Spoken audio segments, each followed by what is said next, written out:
What is up, my friends? My name is Echo Thrumi, and today I'm back with episode 27 of The Spring Trap, and with me today I have my co-host, Cleric Jagoon, I have Klaus up above, and we have Darian, Supercell Community Manager, and we're going to be talking to you guys all about what went on and what's happening with the Town Hall 12 update. Actually, the Clash of Clans Community Manager, not the Supercell Community Manager.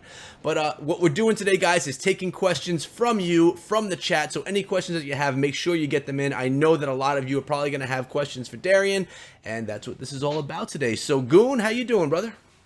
What's going on, Echo, man? Doing well. I am pumped tonight. Darian, Klaus, so glad to have you on the show, man. I'm so ready for this. New update, Town Hall 12, crazy excitement tonight, and I'm ready to get into it. So I'm passing it to you, brother. Klaus. So I mean, you talking to me or him? No, Klaus. Okay, sorry. I wasn't sure either. Yeah, what's up, guys? Thanks for having me on the stream. Excited. Very jet lags. So forgive me if I look like death, but hey, we have Darian here, so he's not jet lagged. He's just staying up all night. So Darian, super stoked to chat with you again, and I think we're gonna have ourselves a good stream. I was trying to emulate your jet lag, so we're on equal footing here. Nice. Yeah, well, you guys just coming back from Germany from that nice YouTube war. How'd that all go? That was pretty insane. Yeah. Yeah.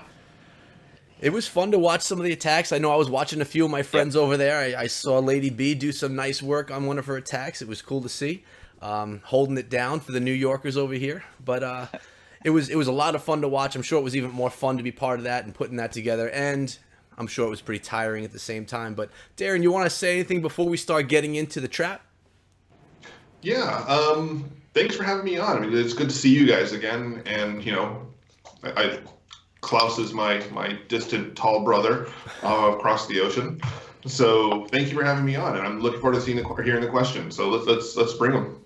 All right, that sounds good. Well, for everyone that's here in the chat right now, remember, with our 4-screen format, you guys can get questions in at any point that you want during the show. What I'm going to do is just take those questions, put them aside, and kind of scroll through them as we go, because we don't really get too many questions ahead of time because we don't ask for them. So the trap is probably going to last for about an hour tonight, guys, and your questions will be answered. So first thing that I'll basically start us out tonight, and I'm going to ask you, Darian, overall, probably one of the largest updates that came to Clash of Clans ever. How did it all go? I mean, how was it rolling it out? I mean, I know there were a few issues that happened with Android players, but overall, as a whole, how'd this update go for you guys over there in Supercell? It went really, really well for us. Not just from the community side. I mean, the feedback's been absolutely just mind-blowingly positive. Mm-hmm. The amount of enthusiasm that we've been seeing has really energized the team. Yeah, there were a few hiccups. By the time your viewers are seeing this, I believe the Android issue should be fixed. We deployed an update last night. Well, for me, it's last night. It's 5 in the morning right now in Helsinki. So yeah, it would have been last night when the update went out. I haven't been seeing any additional Android issues. But as far as the update itself, you know, a big shout out goes to not just the development team, but our community team and the marketing team that really put together an awesome campaign, starting with the Hammer Jam to the the season of upgrades with the 50% off building upgrade times. I mean, we learned a lot from the last major update we did last year with the builder base, where we just kind of dropped this big update on everybody without really kind of managing expectations of what was coming. So with this, we really wanted to kind of show what was coming, what the content was, and eke out those sneak peeks way ahead of time, so players kind of knew what was going to drop when the update happened. Gotcha. Well, I've heard a lot of feedback as well, mostly positive stuff. And whenever you're dealing with something that's so big like this update, it's nearly impossible to have it go flawless with 0 issues at all. So I think you guys did a good job. And I know that me personally, you said that it kind of rejuvenated the team over there. It rejuvenated me as a player as well, getting some new content. I actually, for the first time ever, I didn't max out a base level before moving to the next one. I'm a little embarrassed to say it, but it is the truth. I was 3/4 of the way through Town Hall 11, and I just couldn't pass up on some of the deals, on some of the opportunity to just go for it, so I did. Now it's time to farm like crazy just so that I don't feel like that guy for too long. Same here. I didn't want to miss out on the 50% off upgrade building time, so I wasn't the max 10 yet. I just had my walls and traps left to go, but I made the plunge to Town Hall 11. I figured with the wall discount, there's no point in spending full price on the walls when the prices are going to be dropped so significantly. Right. So as of this morning, I'm now at Town Hall 11. Very nice. Well, congratulations. Congrats. Klaus, Goon, do you guys have any questions for Darian that you want to get off your chest before I move on to some other ones, or should I just keep rolling through what I have here? Well, I got one, and it might be a little bit of a toughie, but I kind of wanted to talk to or ask you, Darian, what was the thought process as far as with the Town Hall 9s? You got a lot of lifers that are in league play and stuff, and so like the thought process on the witch buff. Like, I know y'all run sims all the time, so obviously Town Hall 9 was a very balanced town hall, and it was already seeing a whole lot of witch attacks already. So like, what was the thought process there, and have y'all simmed it enough to understand that witches aren't going to just destroy Town Hall 9s? Is the balance still there?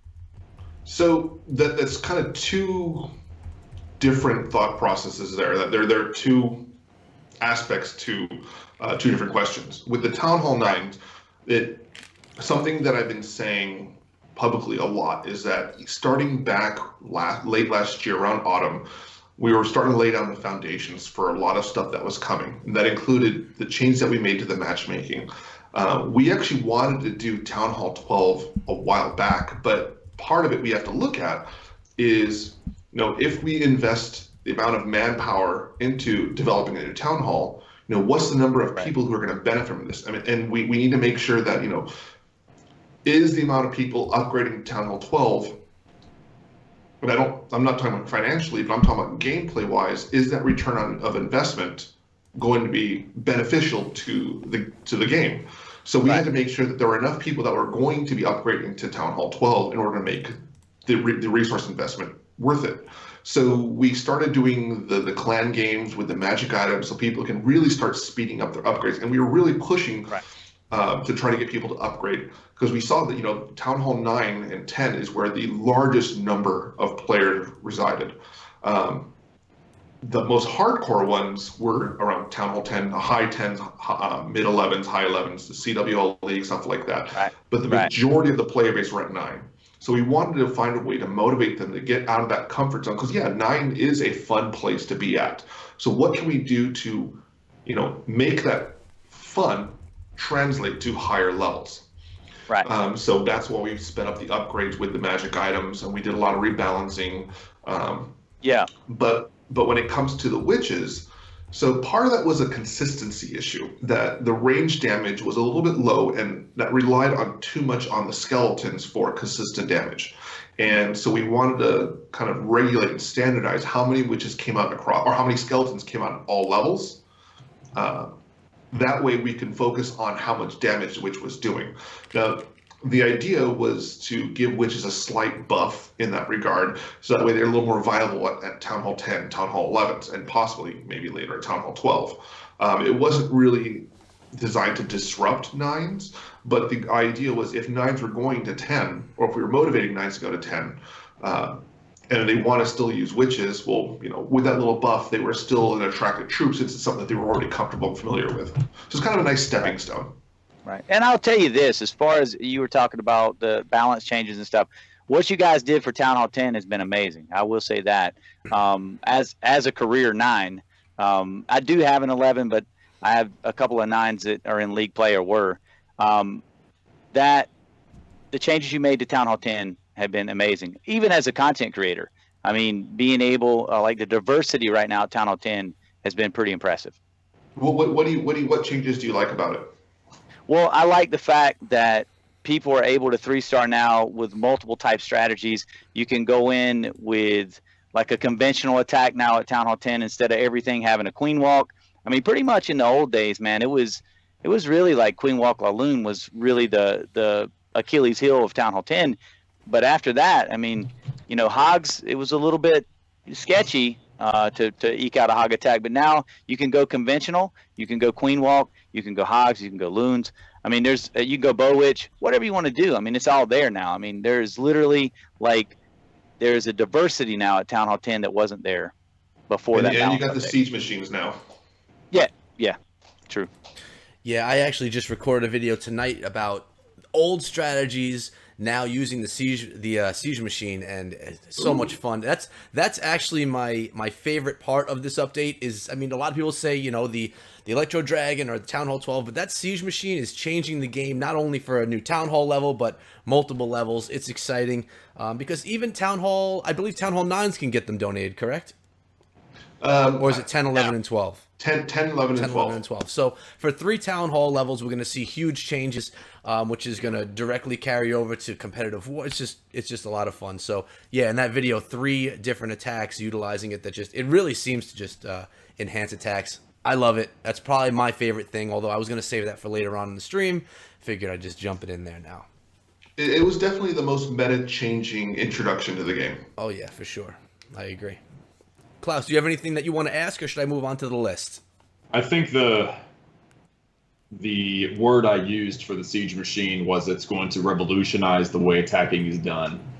Yeah. And although I think that's a strong word, it's definitely poetic, and I like to say that anyway, that it's definitely going to change the way people attack. It's definitely going to change the way bases are built, and I don't even have a clue how they're going to change.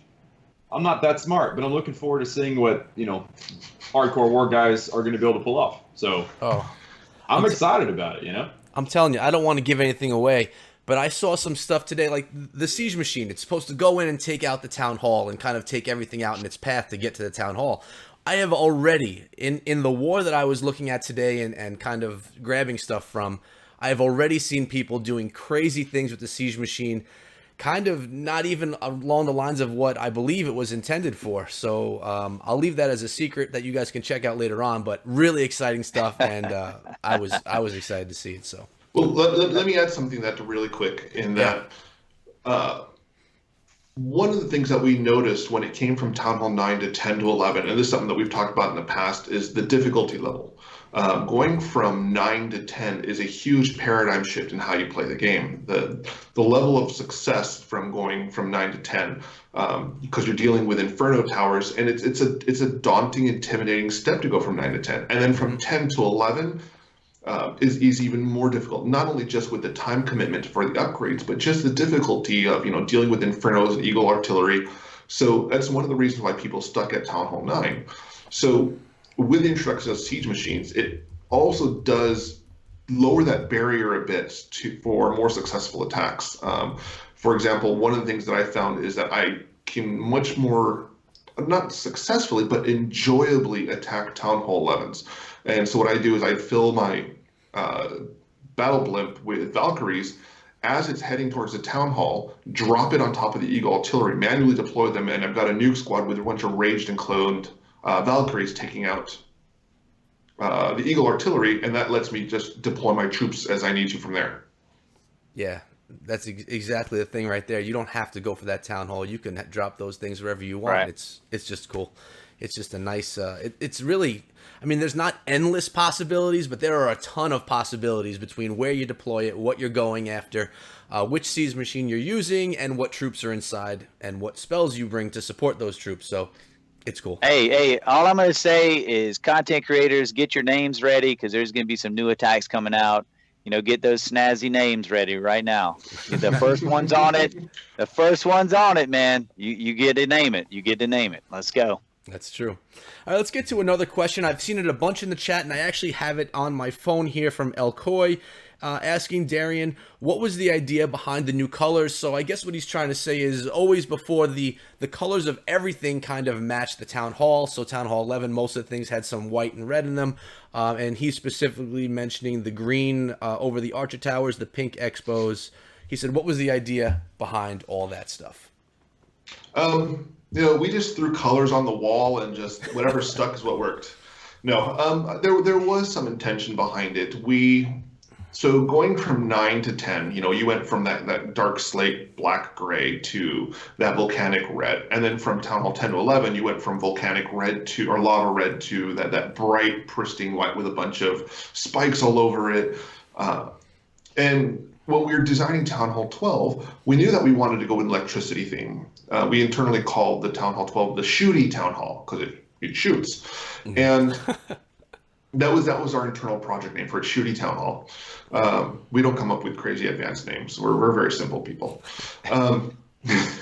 But when it came to the palette, part of the influence was those old blue walls, but we didn't want to go backwards and just reuse them.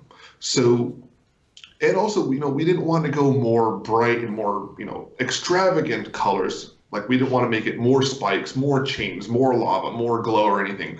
So we knew that we wanted to make the town hall kind of bluish gray and add some wires to it. Then we kind of worked on the walls and we looked at the color wheel and kind of went with what are complementary water contrasting colors. Blue is right next to green on the color wheel. So they are, if I remember my color theory correct, they are complementary colors. No, that's not right. I'm getting my art. I'm not an artist, so sorry. But essentially that, they're as wild as the palette may seem at first glance, we wanted to actually tone down a lot of the extremeness that the other town halls had. So when you look at all the town hall 12 buildings together, even though individually, you see a pink expo, you see the green archer towers and the new cannon. Individually, yeah, they kind of do seem a little, I guess decadently bright, but when you put them all together, they do kind of mute themselves a little bit. I'm not one who personally said something about it, but that's the one thing I've heard a lot of people say, those green archer towers, that's the thing that stood out the most. But I've also heard a lot of positive stuff as well. People love that look of that Eagle artillery.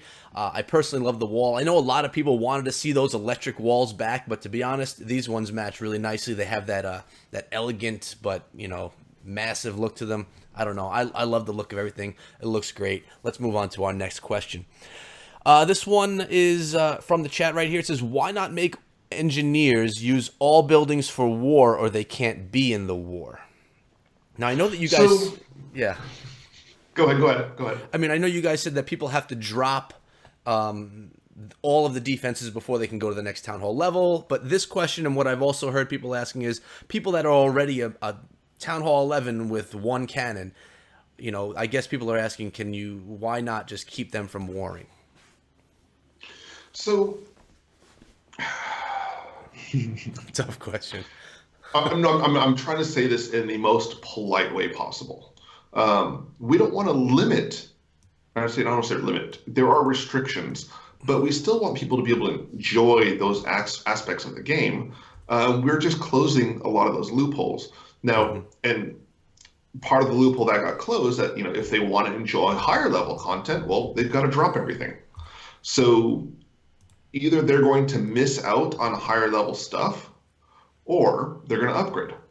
And there is some method to our madness in this, and that, there is a reason why we want people to upgrade. And that reason will be hopefully in our next major update.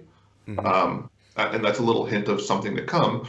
But we do have some plans, and we did want to provide motivation for people to upgrade for a very, very specific reason, and not just to keep people out who are Town Hall 9s to get them to upgrade to Town Hall 10 or 11 or 12. But, there is a reason that moving up is going to be advantageous. Holding on to those vestiges of trying to find those loopholes and not dropping defenses is going to be very disadvantageous for what we have in mind. Yeah, and I kind of remember you kind of hinting at that at episode 10 of The Trap of... You hinted at other things, more to come, even beyond what we've seen so far. And while you're saying all this, I'm looking at Klaus's eyes and face, and I'm just gazing into them, saying, "I think that boy knows something right there." No, he's just got beautiful eyes that you can get lost in. Yes, and man. I want to say thanks for everyone that came down and that's coming down right now and throwing questions our way. So many people, too many to call out, but I appreciate you guys being here. Thanks so much. Getting into the next question, Ray Gaming, will you guys let us use or copy other bases from other people's clans? And I could see problems with that, but what do you want to give an answer to that? Why that probably would not be a good idea? Klaus, you want to touch that one? I think that's something we discussed over at the live stream, wasn't it? Perfect. Oh, I know why I wouldn't want that in the game. I don't want people from another clan snagging my bases. Period. I mean, when you're in a clan, you have that mutual agreement of, hey, you want to use my base? Sure. But if you can just go around stealing people's bases, it just doesn't seem mutual. And there needs to be some sort of agreement in my head, but I'm sure Darian has some sort of computer-minded reason for it. But mine's just emotion-based. Computer-minded reason. Oh yeah, Nothing human about you. It's just all computer. I like doing human things, like drinking human water and talking with human people. Right. So good start. Good start. Yeah, I'm learning human things like emotions. So part of the reason that we didn't allow people to copy bases outside of the clan are reasons for implications of cheating, especially during clan wars. So it's the same reason why when you modify your base for a friendly challenge, that there's a cooldown for that. That we didn't want people practicing copying enemy bases. So by allowing players to copy clanmates, it does give them the advantage of being able to do bases a lot faster. Whether if you've got someone who's really good at base building, we know base building is a very time-consuming task. I mean, it's a very manually tedious task. So this is one step in just kind of improving that process. But if in the middle of a clan war, you went over and copied someone else's base from the opposing clan, like even if it didn't copy the traps and it just copied everything else, you can pretty much figure out where those traps are going to be and just practice over and over and over again. And we can't just think about just the average players, but we also have to think about what effect that kind of thing would have on the competitive scene. Now, the competitive scene, doesn't make up the majority of the player base, but they're going to be the ones who are going to push that technological envelope on what they can and can't do. And if we give them a tool that lets them copy or test enemy bases, that's going to be devastating to the tournament scene. Yeah, it makes sense. Agreed. Someone will find a way around. So, yeah. Smart. I'm going to ask one right here about hero regeneration time. Why is it so long? I think it's 69 minutes or something like that for the Queen, and I have her at level 51. People are asking, and this was specifically Clash of Clans Gamer, why is the hero regen time so long when your army is done? And I've had issues with this myself. If I'm streaming, I have everything boosted, my army's ready, my King, Queen, Grand Warden, they're still upgrading. And why not make that more balanced with the troops? So it was something that came up in discussion. To be honest, I can't recall the reason why it wasn't changed. I think maybe like Klaus, they need their beauty sleep. That way they look as pretty as he does. Although the Barb King does have that epic dragoon beard, so he can be joining you there too. But on a more serious note, it is something that we're keeping an eye on. We have been seeing the feedback on the forums. If we do feel that needs to be reduced, me at a personal level, I do think that's a little high. But I'm not a game designer, so it's not my call. I would like to see it lowered too, but that's the developers and the designers' call. So keep that feedback coming. It's all I can do is convey that information, convey that sentiment to the development team, and hopefully we can make it happen. Yeah, awesome. I mean, that's probably my one criticism of it right now, and that's just because, and it's purely from a content creator standpoint, having to either go in and attack without my heroes or wait for them while I'm streaming. I mean, it's a selfish thing, totally, but I mean, that's probably my only complaint about things. I don't even complain about the Green Archer Towers. Hey, Klaus, do you want to take one of the other questions that we have listed over here? Is the wall discount permanent? I believe the answer is yes to that one. I believe it is too. Okay. No, it ends tomorrow. No. Echo copied these in, so I'm just reading them off. There's also one that says, while the update is solid, I'm enjoying it as a 9, 10, and 11. But Darian, why the secrecy on the date? And acknowledgement in the forum post doesn't count. What secrecy are you talking about? Or if there's any kind of clarification on what kind of secrecy? If they're talking about why we didn't announce the release date, I think that's what it is. So I'm sorry, Darian. I shouldn't have read that one. No. It's a good question. It's 5:30 in the morning, and I'm trying to make sure I'm phrasing this correctly and not just blathering on pointlessly. when it comes to mobile games, especially mobile game development, any number of things can happen. And so there's a submission process. So once we have a build that we think is the final version, we have to submit that to all of our publishers, whether it's Apple, Google, how many different ones that we use in China, and all the different international ones that have to go through this authorization or submission process. So during that process, a number of things can go wrong, like this Android thing. And these are things that even Google didn't catch, because we tested it with, I don't know how many play testers. Klaus, you were part of that group too. We play tested the heck out of it, and not once did that Android issue ever come up, not even once. But there's only so many test cases that you can try to reproduce. So when it came to that submission process, a number of things can go wrong. So part of that release date kind of secrecy was just in case something went wrong. The alternative is like, hey, it's coming on this date, and then when that date comes, oh, wait, we have to delay it even further. Sorry, we're going to scrap this date and move it back. So we have to try to balance on which one's going to cause, I guess, the least amount of disappointment with the community. So if we were to say that it was coming out on Monday, and then Sunday, Monday rolls around, and we're saying, sorry, we have to delay it till next week while we figure out what's going wrong, the outrage that's going to happen, like, oh, you promised us it was coming on Monday. Well, that's part of the reason why we don't try to intentionally be vague. We're not trying to keep it from you guys out of some kind of secrecy because we want to surprise you with it. We would love to be transparent about it, which is why I believe it was on Sunday. I even confirmed that the date was coming on Sunday on the forums, that the patch was coming Monday, because by that point we'd already gotten the approval from Apple, from Google, from our Chinese partners. So we had already confirmed that was coming Monday by the time Sunday rolled around. Yeah, and plus it's kind of fun, in my opinion, not knowing and getting the sneak peeks every day from content creators and from Supercell. It just adds to the hype of the game too, and that's all fun for people that are waiting for it, for us that are creating for it. So hype builder. A usually good rule of thumb is if we've done all of our sneak peeks and then there's a live stream, chances are it's coming the next couple days after that. Pro tip. Yeah. Hey, everybody on Reddit right now is hinging on every word you say, Darian. I'm telling you, they're writing it down right now. Yeah. They're writing it down. So I read an article today, and this is kind of an unrelated note, that an MIT group fed an AI a bunch of Reddit posts, and now all that AI does is think of murder. Oh no! Jesus.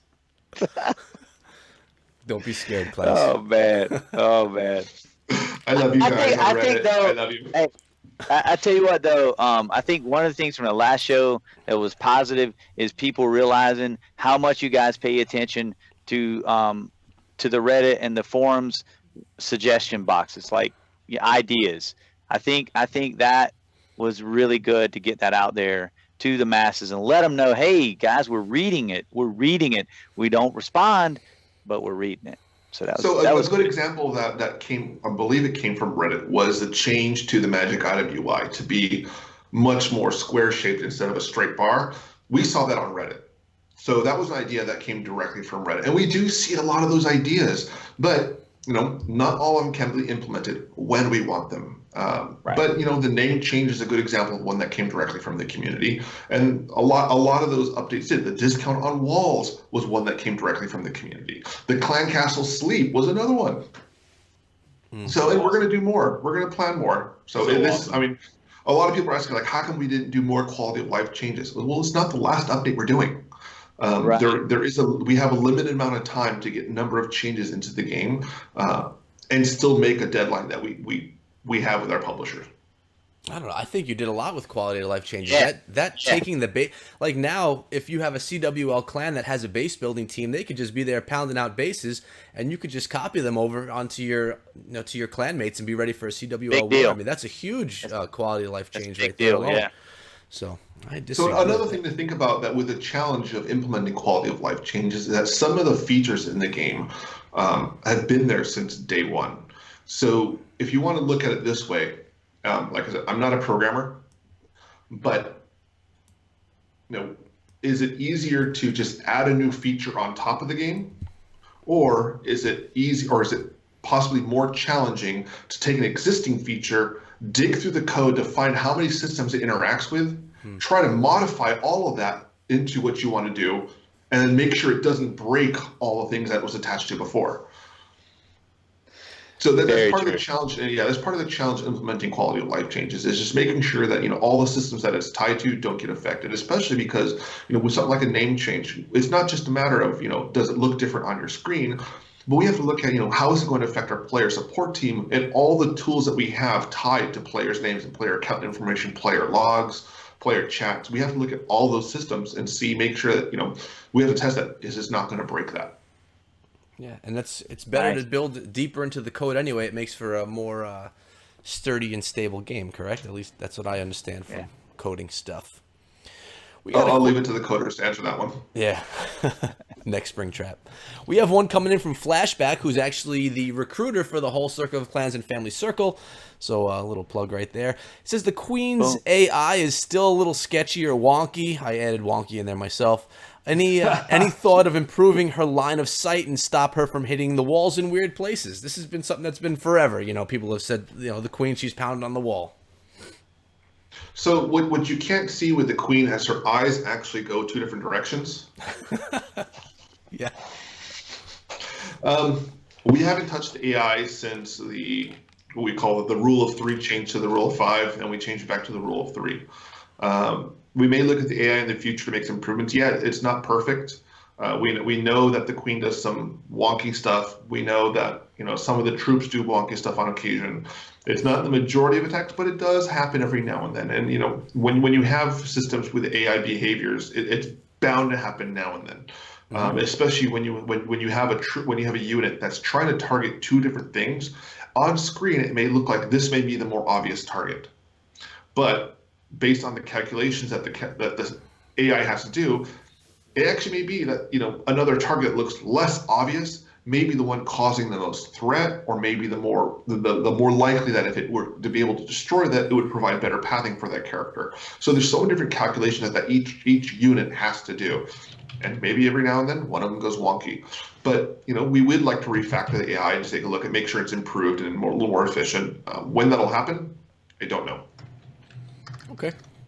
Clash of Clans 9. Is it the new Town Hall 8, and is Town Hall 10 the new Town Hall 9 when we're talking about competitive war? People have been asking this forever in our Spring Trap episodes, but let's get the answer from you. I mean, I know that Supercell doesn't create all of these, the CWL, the NDL, the AWL, but what do you think? Do you think that these leagues are going to be focusing on Town Hall 10, 11, and 12, or are they going to still include Town Hall 9 in competitive league war? Well, I hope it moves up. Yeah, I mean, so one of the things that you have to look at is, when you donate clan troops, if you're not a town hall, whatever, are you able to donate max troops? So that's one thing to look at. When I believe it was when you were a 9, because the clan perks give +2, like even a town hall 9 or town hall 10 was able to give max troops. Now there's a town hall 12. A lot of those clan perks don't max out anymore, so it's kind of forcing you to level up just in that regard alone. Mm-hmm. Otherwise, you're not going to be able to donate those max troops. But we do want the meta to shift upwards a little bit. I mean, there's only so much use that you get from holding on to that Town Hall 9 when there's so much more content ahead, and we're going to be adding more. Yeah, and get out of that comfort zone. Yeah, I remember you saying that you didn't want, or not you, but Supercell doesn't want lifers at Town Hall levels. They want people to progress. That allows the game to progress as the years go on. So, this is just all along what you were saying. You weren't lying to us last time. You were actually on point with what you were saying. And it is fun when you get up there. There's more content to be had, more troops. I mean, yep. Now that you got when you get to 10, you've got miners, bowlers. When you get to 11, you've got Electro Dragon. When you get to 12, you got the seed machines. Enjoy that content. We made it for you guys. Yeah, I agree. And I'm so happy with the miner buff. I am a happy man, and I can't wait to cover miner attack strategies in war, because we never see them. I specifically use them for farming strategies, which they're fantastic for, but I can't wait to see them back in war. I was pretty excited to see that they were getting a little bit faster, so thank you. We have Brandon. Are there any plans to make the siege machine request optional? we have a lot of open requests that only 2 town. So basically, they're just staying open because they're not getting or they don't want a siege. I knew you were going to ask me this, and I already have an answer prepared. I didn't know. Nice. Prepared. Well, I mean, I knew that question was come up. So with the update that went out last night to fix the Android issue, we had a Ninja Stealth update. I hate using that term, but those requests will no longer show up in clan chat if no one is able to donate a siege machine. It will still be visible, like your request, if I remember it correctly, your request will still be visible to you, but other people's requests will no longer be visible to you. So basically, it's not going to crowd up the clan chat anymore. Okay, and that's exactly if no one's able to give or receive a siege machine. Okay, makes sense. So does that mean that the Town Hall 12s can see them? Yes. Okay, that's so smart. If they are able to donate a siege machine, then yeah, they'll see those open requests. That's like really smart. Yeah, it was something that we wanted to get it in by the time the patch went out. It was a lack of time, and we knew we were going to get into an update later on. We just didn't expect that it was going to be causing that much of an issue. Right. We had a donation question come through. Darian, sir, can we get Diwali loading screen for India? It's a festival of India. So basically, I've been making some friends that are Indian clashers, and they have all these requests about getting recognition and getting seen by Clash of Clans and by Supercell, and this is basically a request right here to have some acknowledgement for all the India love that you have, which there is a lot, actually, a lot of. There is. It's one of our. Yeah, it's one of our fastest growing regions, especially with their growing mobile infrastructure. So India is a region that we are keeping an eye on, especially when it comes to content creators.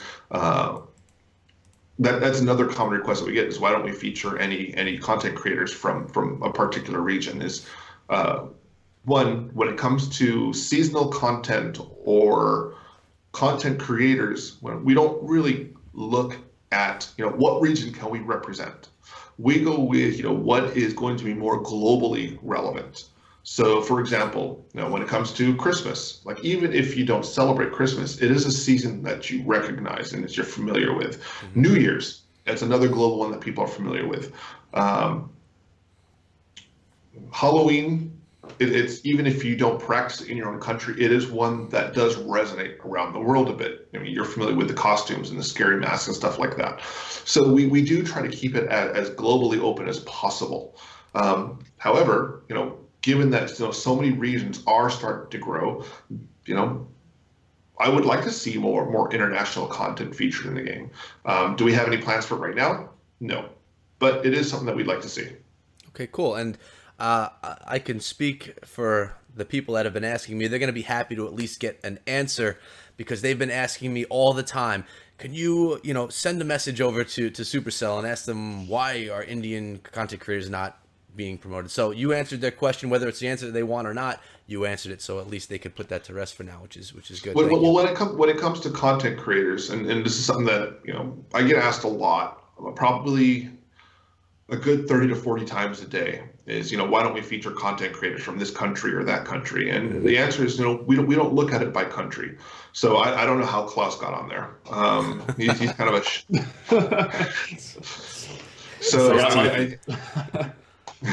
but what we do look at is we look at the quality, but we also look at like how consistently and how frequently they put out content. We look at the quality of the content. Are they not putting out clickbait? Do they only just deal in like gossiping or rumor mongering? Do they copy other people's video formats? Like, for example, if KLAUS puts a strategy video, are they copying that same strategy video with just, putting their own words over it? We want to see original content that reaches a large player base, and we want to see how quickly or how consistently that person's channel grows over time. Even though our game's official language is English, that content doesn't have to be in English. But when it comes to dealing with us, with our company, we do deal with our YouTubers in NDA Club in English. And if that YouTuber doesn't deal in videos in English, that makes communicating with them a lot more challenging. Yeah, and I could see you guys promoting content that you have to either get translated or that you can't understand yourself because maybe you don't speak that language, so it could just be extra Right. steps for you to have to, or hoops for you to jump through. Makes sense. Yeah. We got Man. Walker. You didn't think about all that, did you, Goon? Hey, well, look, I was just sitting here, dude. I had this new series coming out, new farming series called Fix That Rush. But you just messed that up, man. I don't think I'm going to put it out now. What is that accent? I'm from North Carolina, man. Southern part, U.S. Do they speak English there? Yeah. It's a form of English. I've gotten to know it well. I can understand Goon pretty well now. It's been a year. I don't understand a word he says. Come on, man. Come on. My dad lived in North Carolina, so I'm with you. He lived in Fuquay Arena. Nice. We have Walker asking, is there another update? And obviously there's going to be more updates coming this year, but is there another big update coming this year? Something that's sizable that people could get excited about? Absolutely. Yeah, I thought that would be the answer. So get some hype for that. Should I say more, or did they just want a yes? I mean, if you're willing to say more, we're willing to listen. So we something that I've talked about a lot is that the biggest resource limitation that we have is time.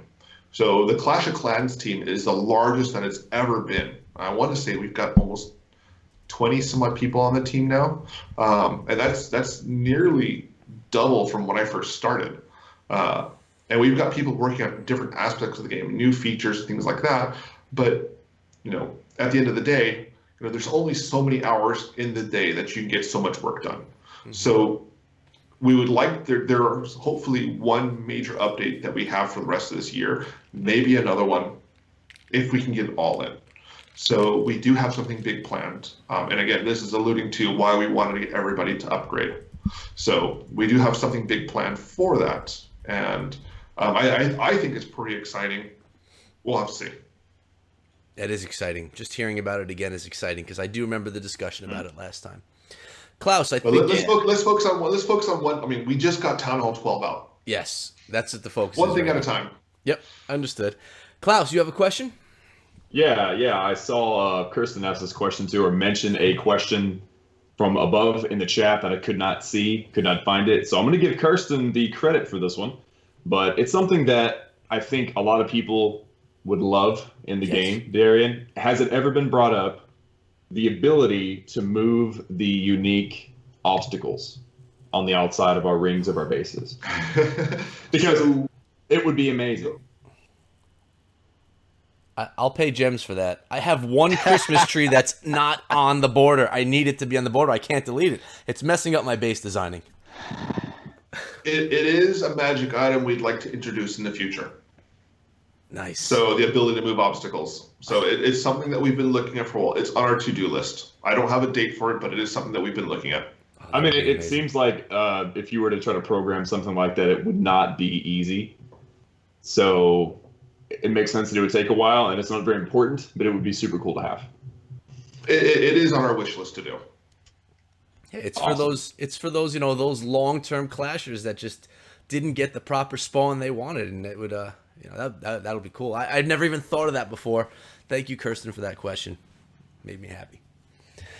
All right, a question came specifically about the lightning spell, Electro Dragon, and the siege machine, but I'm gonna kind of just change the question a little bit. It's from Dank, and he asks, are there any troops that already you guys are seeing that may need a nerf in the future? And I know we did a lot of testing in the NDA club, and you got feedback from all the people that are in there, but is there anything that you're saying, you know what, that just may be a little too strong? No, I think it's too early to tell. Mm-hmm. So, I mean, the patch has only been out, by this point, almost 3 days, almost 2.5 days. So I think it's too early to look at those numbers just yet. We're keeping an eye on it. We like where the Electro Dragon's at. We like where the miners are at. We like where the witch is at. So we like where the dragons are and P.E.K.K.A.s are at. So I think the game is in a good state. But it's going to take a lot more data to see where it needs to go. Mm-hmm. Because not only are people going to get better at attacking them, but people are going to get better at building bases to defend them. Right. So the meta is going to be wibbly for a while before things are established, and before we know, wibbly. Agreed. There's about to be a heyday know on what all to those Town Hall 11s. Those 12s are upgrading and getting those troops. They're going to be having a field day on those 11s for a little while. Farming. Oh yeah. Let it happen. I need the loot. Yeah. I need to take advantage a little bit. And I've actually, I was on stream as soon as the update came, and I was doing some farming. I'm telling everyone, you know, farming crystal, and people are getting on me for farming and crystal. So I'm actually trying to trophy push and farm at the same time. So I'm excited about some of those extra loot bonuses. It is harder though. It is harder to farm when you're up a little bit higher, but. Yeah, especially when the update comes out, everybody's online, everybody's attacking, so it does cause additional clouding issues. I've seen some. It's not fun, but it is a byproduct of everybody kind of trying to log on and play at the same time. Yeah, well, everyone's excited. Everyone's hopping on, so you're going to see a little bit more. I hope so. Yeah, I think so for sure.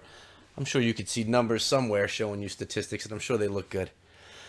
Guys, I just want to let you know that we are getting towards the end of the questions that came through the chat. So if you guys have any more questions that you want us to touch on before we end this episode, make sure you drop them into the chat right now. I do have a couple more, including one from myself. But are we going to be able to hold more than 2 or more than 1 magic book at a time of that specific book? I mean, there are ways around it. I know that, Locke on the forums had 15 books of building. So yeah, as soon as the update hit, he went straight for Town Hall 12 and just upgraded a bunch of stuff. But as far as increasing the treasury capacity, part of the reason why people wanted to hold on to them was because there was a big update coming, and people were able to upgrade so quickly.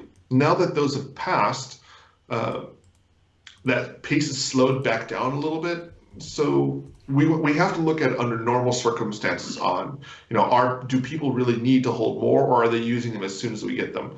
So I don't have those numbers available on hand, but if we feel the need to increase the capacity, we will. Okay, cool. We have a question from Fart Jetpack asking, are you guys happy with the prices of things in the trader? I know, what a name, right? Are you, do you think the trader prices are good? Are they in a comfortable place? He's actually specifically asking if they're going to be lowered, but I'll ask, are you guys happy with where they are? So we did adjust the price of the wall rings. And now that each wall ring represents 1 million resources. So that was a bit of a reprice or pricing rebalance when it came to what the trader had. As far as the other items, the goal with the trader was to provide, if you wanted to get access to a quick item and you had the gems for it, cool, it's available for you. It wasn't really designed to be a profitable thing where, if you were to buy something and sell it back, that you get close to that amount refunded back. It was supposed to be able to, like, okay, I'm that close, I have the gems to afford it, let me just do that one upgrade. But as far as do we like where the price is at, well, like I said, we fixed the wall prices, or the wall ring prices, so obviously we weren't happy with it there. As far as the potions, I think they're in a good spot right now. So if you feel the need, you could always change things, but for right now, things are looking good. Yeah. Okay, but cool. The wall ring was the biggest one. And we agree that did need a price balance. I have a question that keeps being asked right here, and I'm gonna ask it, although I don't completely understand it. Maybe one of you guys will a little bit better than I do. And he says, do we have a loot penalty between each level of Town Hall 12? I don't understand that question. Yeah, I don't really understand it either. I thought maybe you guys would. All right. I think it may be the different levels of the Giga Tesla. I don't think that there would be any reason to mess with that, but I think that might be the question being asked. If there's a loot difference between attacking a level 1 Giga Tesla versus level 5, I don't believe there is. Same thing. No. Because it doesn't have any storage on it. It's just a defense. Gotcha. Yeah. No. Good clarifying there, Klaus. Well done. I knew we used you for something. Yes. I'm trying to contribute, people. Keep those Hey, eyes you know open. what? You were a superstar on the stream this weekend. Thank you. He's good I in had front of the fun. camera. He does a good job. I had a good time. Now it's sleep time. Hey, do you know how close Klaus came to being really sick, and he held it together like a pro. Like he was looking really off color there at the beginning, but he held it together like a pro. Yeah. Sorry, revealing your Yeah. intimate secrets, Klaus. Okay, well now that it's out, guys, I was dying. Like it was gonna be bad. Lots of makeup, huh, Klaus? They put some good Yeah, foundation on you. I had a little bit of makeup. I had a whole And they lot let of him go barefoot. yeah, they let me take my shoes off. It was awesome. That's funny. That's funny. You never saw my feet during the stream, so that's why it was allowed. That is true. That's true. We Yeah. have a question. Darian and Klaus, I guess. What are your favorite troops? You want to go, Klaus? Yeah. My favorite troop has always been and will forever always be the Hog Rider. Why? Because the Hog Rider is a ground troop, which is easier for me to think through and around. Like, I'm just always been better at ground than air. But then its ability to target defenses makes it feel better than just throwing troops at the base. You can actually use the hogs to target stuff. So it's, I don't know. I like it. I would say balloons, man. I'm a loon guy. See, I'm opposite of you. Like I started with hogs, but now I target with balloons, man. I'm an air guy. Yeah, I'm with you. Good. I'm an aerial attack guy. Yeah. I would say dragons were my favorite for a while. So I think it was last year I saw a lot of CWL attacks using dragons again. And so that made me really excited. And now that we have a new level of dragon and it's red, we have a proper red dragon in the game now. That made me so happy. But I would have to say my new favorite is, and this is not confirmation bias because, well, we're at work, but I like the Electro Dragon. Like I truly enjoy like something about when we did early play testing on it. It was just such a gratifying troop to use. Watching it spit lightning, dropping that lightning, we had a lot of fun, and we were playing around with other troop ideas. But once we saw the lightning dragon in effect, we just kind of looked at it and said like this felt right. It just felt like it belonged in the game. Yeah, it looks cool. Nice. I like the new troop. I definitely do. Now we have a bunch more questions that just came in. I'm happy about that. Tom asks, will we get more roles within the clan? More than just the current 4? Do you see a need for there to be more roles, or are things looking good? So one of the things that we look at is, what is the most quintessential thing about Clash of Clans? And we feel that is the clan experience. So it's the social dynamics that this game creates where your clan becoming, especially if you've been playing with your clan for years on end, that creates a very family-like environment where these are people that even if you've never met them in real life, these are people that you've been playing with. It's hanging out with friends, but instead of going out to a restaurant, you're looting elixir. So I think there is room for improvement in the clan structure. What those are just yet, don't know if I can say anything just yet, because there's a lot of stuff that's just in a very, very early discussion design phase, but we do feel that there is room for improvement on the clan side. Okay, and with that being said, Zombie Hunter just asked, what about 100-member clans? Where does that stand? Bigger clans, they're asking. We're happy with 50 for now. Okay. I know that a lot of people have feeder clans. That's not the majority. So the majority of clans, if I remember the stats correctly, and I know our data guy is going to shoot me if I get this wrong, so I'm getting ready to face the firing line. But I want to say majority of clans have anywhere from like 20 to 25, maybe 30 active people. So increasing that limit could be a little more intimidating.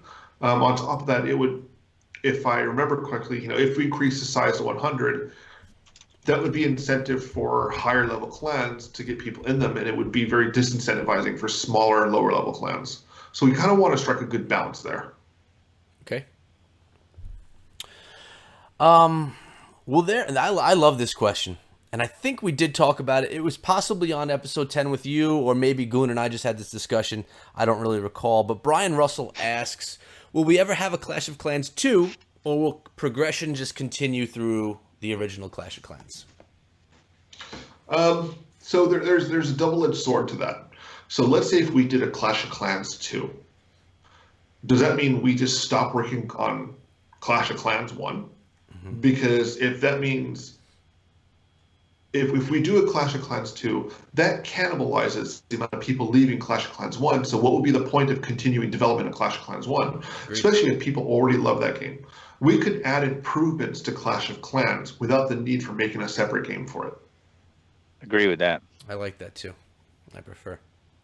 People's got a lot of time invested in this one. You know, it'd be kind of rough to just totally scrap everything and go to a part 2 and start all over again.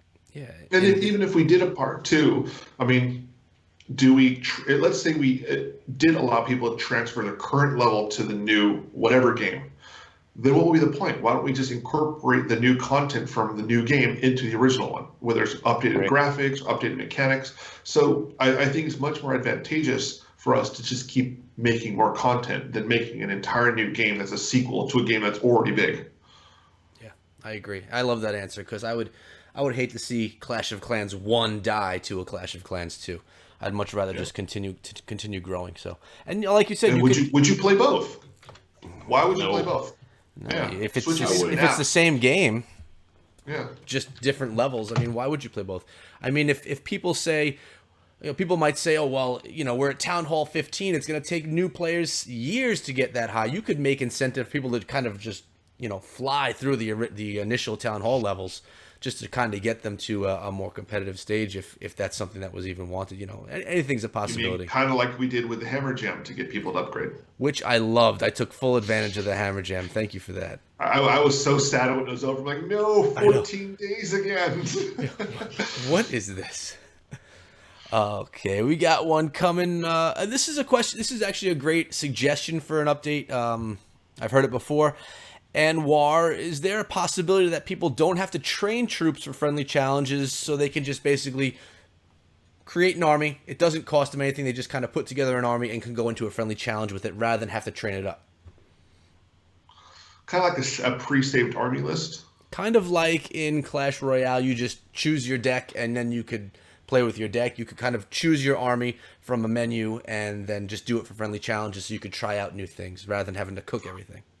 So I feel like that's an unfair comparison because they're two different games. They where are.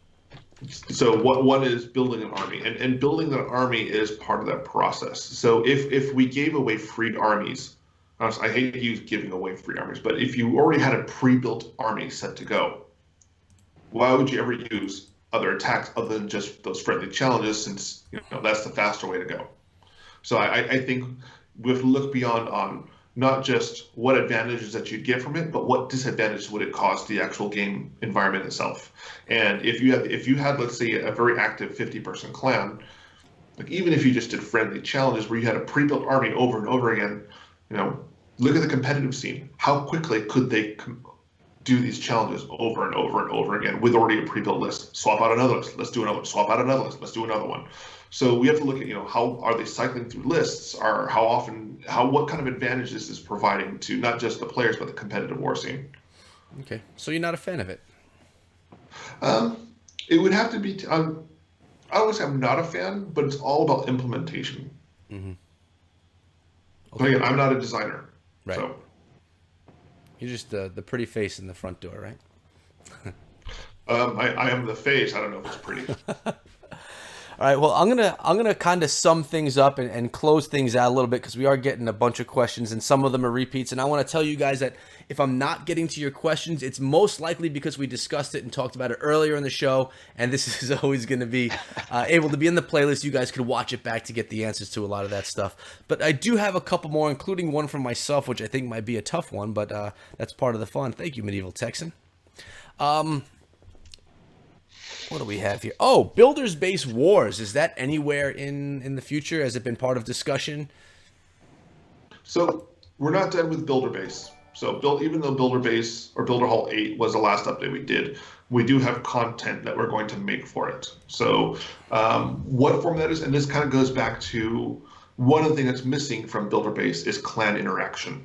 And that's something that we kind of realized later on that, or early on, that it's missing that same social dynamic that the main village has. So we want to look at what can we do to improve the social system of Builder Base and look at long-term improvements that we can put there. We'll probably do a Builder Base 9 at some point, and so forth. It's not Builder Hall 8, it's not going to be the last level we add to it. But as far as what miscellaneous improvements we make to the system or the game, the Builder Base itself, we don't have anything on paper just yet. We're still working on our next major update. And that may make a lot of people happy because I know so many people are excited for a main village update that the focus wasn't on the Builders Village this time around. So I think we just had one. What do you mean? We just had one. Yeah, I know. I'm saying people are excited about that. This came and that there. I mean, you nerfed the Super P.E.K.K.A. a little bit with the death damage, and you added some wall for Builders Hall 8, and that was it, which I think that made a lot of people happy is what I'm trying to say, that there wasn't a ton of focus on the Builders Hall, that all the love was basically given to main village. It put smiles on people's faces. Well, I mean, it was pretty much a 2.5-year drought for new content as far as troop-wise and level-wise, so we realized how long it's been. Like I said, we wanted to do Town Hall 12 a while back, but we had to make sure that there was enough people who are ready to move to that level. We didn't want to just add it on just to make more content. Right. We had to make sure that it was going to be utilized by a percentage of people that we felt comfortable with creating it. So with that in mind, we do want to keep this momentum going. We don't want another 2.5-year drought for whatever next town hall we do. I like the sound of that. Now, wait. I'm pretty sure that this is all a big conspiracy. Uh-oh. Because my Town Hall 11, besides the walls, was maxed for 28 hours before the update dropped. So I'm pretty convinced, Darian, that you guys have been watching me, and you thought, we're not going to let him have the satisfaction that other people have had to be maxed. And you released the update at about that time just to get to me. So, sure Klaus, I know you're someone where it's not the destination that's important. It's all about that journey. And you're the kind of person that, you like that strive. You like to look back and think, that trip was worth it. I enjoyed that adventure. So when we looked at your account and saw that you had just upgraded everything, we were like, you know what, this is time, because we don't want Klaus to think is that it? Do I have nothing left to do? Because if you look at that, you'll feel jaded. Man. Hey, he's good, dude. He's good, dude. That's all I'm saying. Yeah. Good job. Yeah. Darian, you just completely just... He's the man. Well done. Yes. So there was a lot of banter like this that Klaus and I had during the live stream, we had a lot of fun poking fun at each other in Germany. So it's when he told me that he was going to be on the show, I was really happy to see a familiar face that was just as droopy and jet lagged as mine. It's true. Listen to them complaining, going about going to Germany. I'm These telling guys. you. Golly. It's a rough life. Yeah. It is. It's a rough life. Being No, forced I know I kind of poke fun at it, but to be fair, being able, even though I joke about, being able to do these things, for me, it's incredibly humbling to be able to interact with people like Klaus, like you guys, because you're the ones who keep this community enthusiastic. I'm just the face that communicates all this information about what we're working on, but it's you guys who create all this enthusiasm, this community unity. I'm blown away by all this. Like the fact that you wanted to be me to be on the show. You guys are the awesome ones here. Well, except for Klaus. He's in a league up here on his own. Oh no. Well, it's because you're tall. That's why I'm pointing up here. Oh yeah. Everything That's revolves true. around Klaus. Boy. He is tall, so he does kind of like that gravitational pull. Darren, you're pretty tall yourself, bro. Not me. I have two more questions. I'm going to combine them into one, and then I think we'll just kind of sum things up for the night, and we could kind of mention any last things that we want. But we have Jeremiah and Ray asking, are we going to ever get new clan perks, and will we ever get more friend slots? Ooh, one more thing. Add this to it, too. I've seen this. Also, a question on clan perks. Will a clan ever be able to choose what they're going after on clan perks? Ooh. Wow. That last one, I'm going to have to say no, because if you only chose the one that you wanted, then that would disincentivize you from keep climbing the clan perks. So, however, when we were looking at the siege machines, one of the original ideas that we toyed with was unlocking more siege machines with clan perks.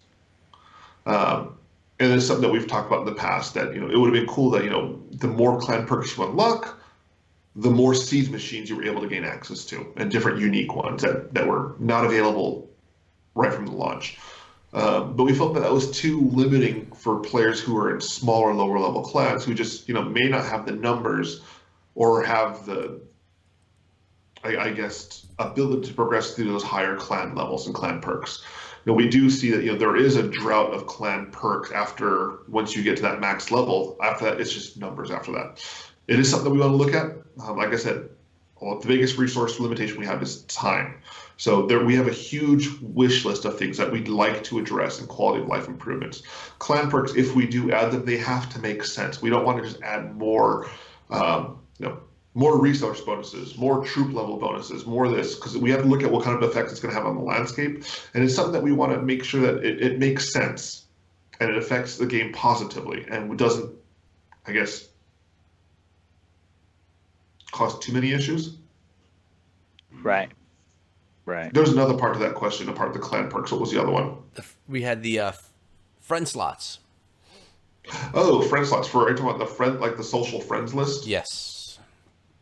That's a good question. It's not a request that we've ever really got. In fact, this is the first time I've actually ever heard that one. You know why? It's probably because the only people, not the only people, but as content creators, and I'm sure Klaus and Goon would attest to this, our profiles show and our friend lists, they get full and requests can't come through anymore. Like my friend list is always full, and I try and keep it with clanmates so that I could communicate with all the different people in the clans that I'm in.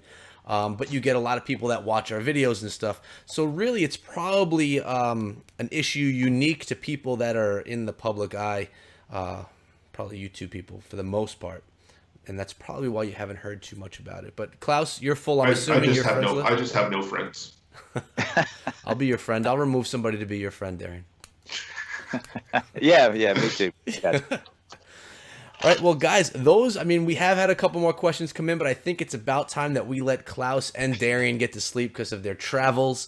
So what I'm going to do is I'm going to hand the mic over to Goon to start, just to say any last things that he wants to say, goodbyes or whatnot, to close out the show. First, I want to thank both you guys for toughing it out, coming in here. I know Darian hasn't had much sleep, if any at all, and neither has Klaus. These guys come in here to share the love with you guys on the trap tonight, get this Town Hall 12 update hype right now, which is just crazy, insane, going. So, guys, thank you so much for coming on the trap tonight. We'd love to have you again always. You know that. So, for me, guys, thank you so much for showing up. We've had a ton of people in the trap tonight. I am so thankful for you guys showing up, watching, and the donations. Much love, guys. And I'm handing it off to you, Klaus.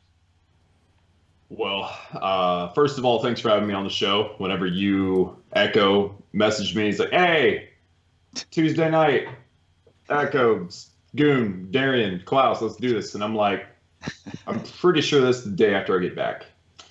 I'm pretty sure I'm going to be dead. But you just have to smile, man. Just come here and smile. You're a pro. You're a pro.